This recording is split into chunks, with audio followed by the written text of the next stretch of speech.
నిరుద్యోగ మిత్రులందరికీ కూడా నమస్కారం. మీకు అందరికీ తెలుసు, సెప్టెంబర్ 15 రోజు అశోక్ సార్ తక్షణమే 50,000 ఉద్యోగాలు భర్తీ చేయాలి, మేనిఫెస్టోలో ప్రకటించిన విధంగా 2 లక్షల ఉద్యోగాలు ప్రకటించాలి, జాబ్ క్యాలెండర్ రిలీజ్ చేయాలని చెప్పి నిరుద్యోగులందరం కోసం నిరాహార దీక్ష కూర్చోవడం జరిగింది. నిరాహార దీక్షకు కూర్చున్నప్పటి నుంచి పోలీసులు ఒకటే విధంగా ఇబ్బందులకు గురి చేస్తున్నారు. ఆ ఫ్యామిలీ కూడా చెప్పకుండా ఈ పోలీస్ స్టేషన్కు ఎక్కడ తీసుకుపోయినారో కూడా తెలియనియకుండా 24 గంటల లోపు కోర్టు ముందు ప్రవేశపెట్టాలి కాబట్టి 20 గంటల తర్వాత ఇంటికాడ తీసుకొచ్చి పెట్టారు. ఇంటికాడ ఎట్లా అంటే నిరుద్యోగులు ఎవరం కూడా పరామర్శకున్నటువంటి పరిస్థితి. మేము ఒకటే అడుగుతున్నాం, నిరుద్యోగుల కోసం అశోక్ సార్ ఆమరణ నిరాహార దీక్ష కూర్చున్నప్పుడు నిరుద్యోగుల తరఫున కొట్లాడినటువంటి అశోక్ సార్కు మేము మద్దతుగా పోతుంటే పోలీసులు మమ్మల్ని అరెస్ట్ చేస్తున్నారు. మేము పోలీసు వాళ్ళని ఒకటే అడుగుతున్నాం, అరెస్ట్ చేయాల్సింది మమ్మల్ని కాదు.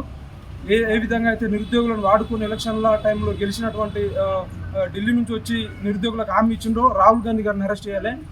ఉద్యోగాలు ఎక్కువైపోయి నోటిఫికేషన్ చేస్తున్నారని చెప్పి రేవంత్ రెడ్డి గారు నిరుద్యోగుల మనోభావాలు దెబ్బతీసే విధంగా మాట్లాడిండు.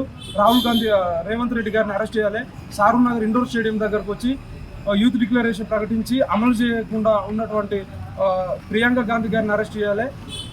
వీళ్ళందరినీ గ్రూప్ 1లో అక్రమాలు జరిగినాయి, చాలా అనుమానాలు ఉన్నాయి, అనుమానాలు అన్నిటిని నివృత్తి చేసే బాధ్యత టీజీపీఎస్సీ ఉంది అని చెప్పి మేము రోడ్ల మీద ధర్నాలు చేస్తుంటే కూడా వాళ్ళు మమ్మల్ని పోవట్లా అని చెప్పి ఆరోపణలు చేసిండ్రు. ఈరోజు హైకోర్టు కూడా వాళ్ళకి నోటికాయలు పెట్టడం జరిగింది.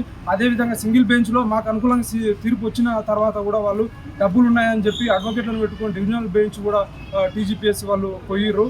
మేము ఒకటే అడుగుతున్నాం, నిరుద్యోగులకు ఏవైతే హామీలు ఇచ్చిండ్రో ఆ హామీలు అన్నిటిని నెరవేర్చండి. లేని పక్షంలో తెలంగాణ వ్యాప్తంగా ఉద్యమాన్ని కూడా ఉధృతం చేస్తాం. అదేవిధంగా అశోక్ సార్ కానీ ఏమన్నా అయితే కూడా ప్రభుత్వమే బాధ్యత వహించాలి. లేని పక్షంలో కాంగ్రెస్ పార్టీలో ఉన్నటువంటి మేధావులైనా సరే ఎవరినైనా సరే రాష్ట్రంలో తిరగనియనటువంటి పరిస్థితులు కూడా ఉంటాయి అని చెప్పి హెచ్చరిస్తున్నాను.